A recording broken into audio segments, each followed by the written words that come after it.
네, 안녕하십니까. 대단히 반갑습니다. Ladies and gentlemen, I am delighted to speak to you this morning. And I thank KDI and President Hyun-Woo for inviting me to such a special gathering today. I also thank you and welcome you to today's conference. The global financial crisis, widely cited as the worst since the Great Depression, is now giving way to a recovery driven by aggressive market stabilization and the stimulus measures from the major and the emerging economies. The recovery, of course, is taking place in the face of fresh concerns about Eurozone fiscal distress and capital flows into emerging markets. As the global economy resumes growth, regulatory reform efforts by G20 and other global institutions are now taking concrete shapes.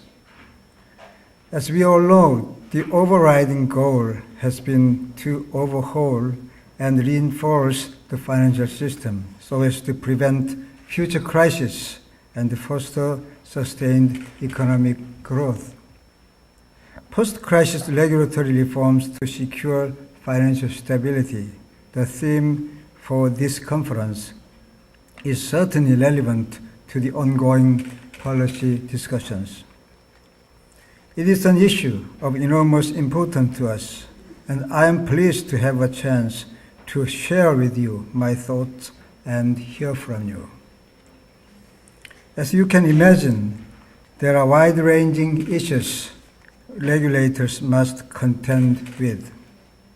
Key among them are global regulatory reform proposals and how our supervision should be framed in response. So this is what I'd like to speak to you about this morning. At the risk of oversimplification, I think we have to say that over-leverage and the failure to control the accompanying risks were two key underlying causes of the financial crisis. Another is, of course, the failure on the part of regulators to respond effectively to the leverage build-up. Some important lessons have now been learned, and the G20, together with global regulatory institutions, is now spearheading extensive reform efforts to correct past mistakes. First, there is a consensus on the need for strong macroprudential supervision, with the recognition that oversight of the individual firm level is simply not enough to preserve market stability. The case for macroprudential supervision is especially compelling because of systemic risks arising from the interconnectedness of financial firms and the procyclical tendencies of credit expansion and contraction. Regulation of systemically important financial institutions, so-called SIFIs, has also emerged as a critical issue. The goal is to preempt distress emanating from them with strong soundness standards. There are also concrete proposals on the table to impose bank levies and establish resolution procedures to minimize public cost of their failure. Measures aimed at mitigating procyclicality, such as capital buffers and loan loss provisioning that takes into account future expected losses, are in the works as well. Second, the Basel Committee on Banking Supervision is leading the effort on strengthening bank prudential regulations and make sure banks can withstand financial stress. One key measure under consideration is to redefine bank capital so that what counts in the quality of capital that can actually protect a bank from heavy losses. The Basel Committee is also looking to introduce a package of leverage and liquidity regulations that discourage excessive leverage building and encourage sound liquidity management. The expectation is that the Basel Committee will complete the quantitative impact studies, so-called QIS, on these measures by June and come up with the final proposals by the year's end.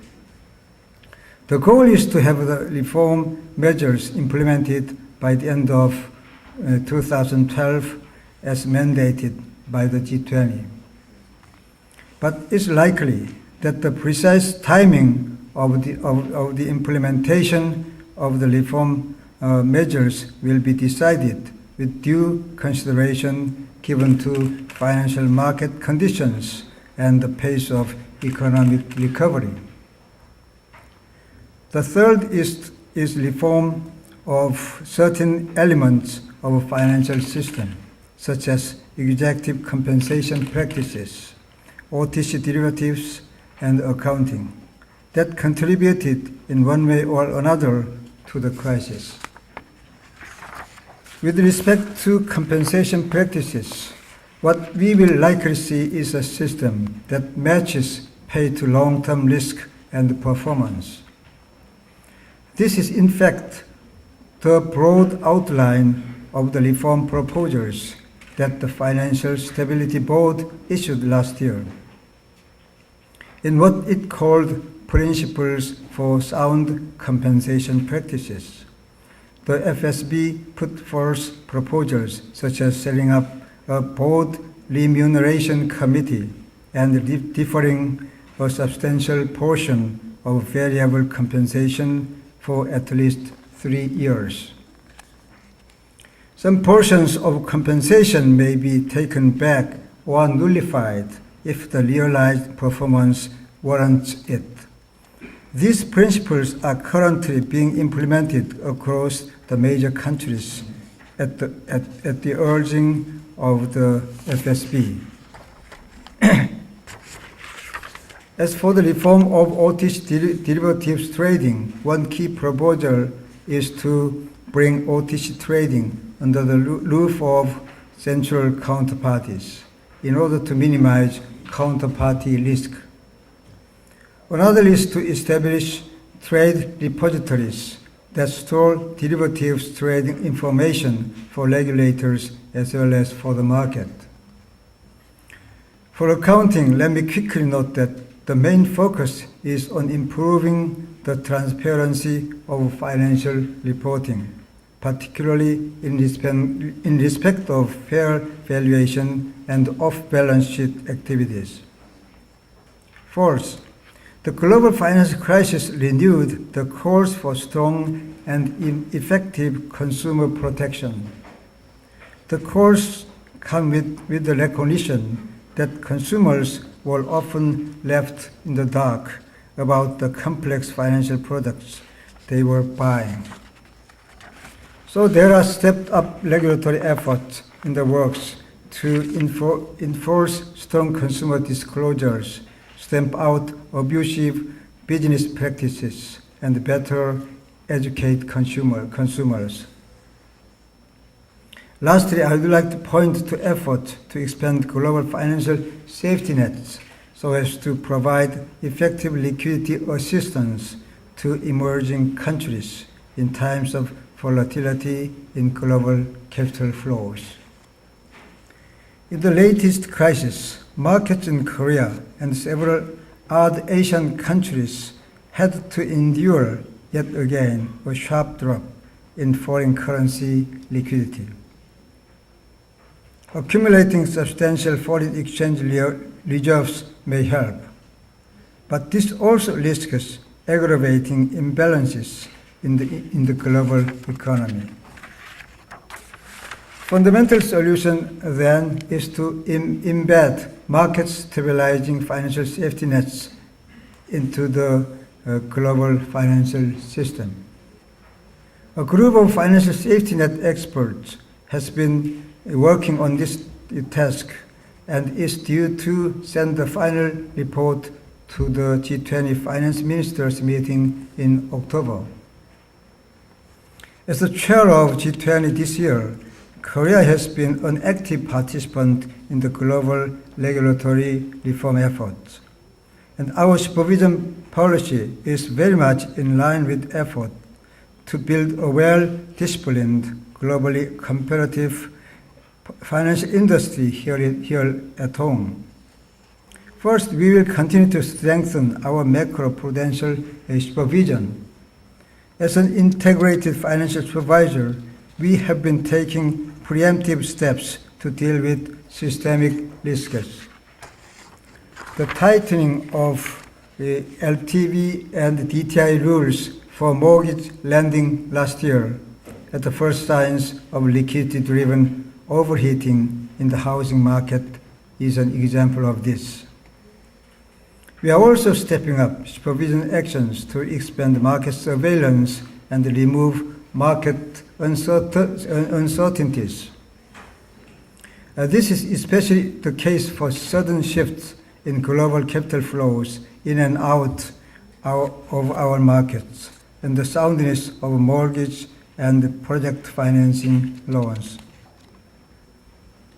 To ensure effective oversight of systemically important financial institutions, we intend to carry out more extensive group-wide examinations. Second, we will continue to push for soundness at the individual firm level. Even throughout the financial crisis, domestic banks managed to raise the capital ratio above 14%. This is a result of a combination of recapitalization by the banks and encouragement from the supervisors. So we will continue to strive for strong soundness throughout the financial sector. The same is true for supervision of foreign currency liquidity and other prudential regulations that will be fine-tuned in line with global regulatory reform. The third is improving the accounting and credit rating regimes. We expect to see full and successful implementation of international financial reporting standards next year. And there are now efforts underway to make sure that domestic firms make a smooth transition to the new international accounting regime. With respect to the credit rating providers, we see confidence in their ratings as crucial to confidence in the market. So we will be looking to take steps in order to further improve rating reliability and investor confidence going forward. We also intend to encourage financial institutions to strengthen their governance with rigorous fit and proper tests for board members and senior executives. The fourth is consumer protection. We designated 2010 the year of consumer protection and significantly increased our consumer protection activities, such as response to consumer complaints and enforcement on abusive business practices. Well, we see uneven level playing field for consumers in their dealings with financial firms. We will correct it. As we do so, we are determined to take firm steps to make sure low-income consumers' access to credit and other financial services is not undermined by our financial oversight. Lastly, I would like to stress that we will continue to lend a helping hand to financial firms as they strive to enhance their global competitiveness. Among others, this means continually working toward a regulatory climate that encourages sound, healthy, and competitive business activities. We will also continue to encourage creditor-led restructuring of distressed companies so that they do not turn into a source of uncertainty in the market.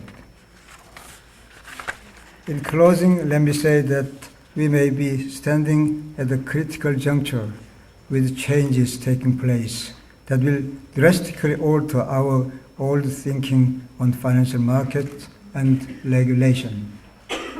Indeed, what we are witnessing could be nothing less than a paradigm shift. Changes, of course, do not come easily, and the reform drive may well stall with changing circumstances. But as Thomas Carlyle, the Scottish historian, said, change indeed is painful, yet ever needful. So let us forge ahead with the conviction that crisis will return in the absence of fundamental change. For this reason, I believe all of us must join the effort for change and reform. Thank you. 고맙습니다.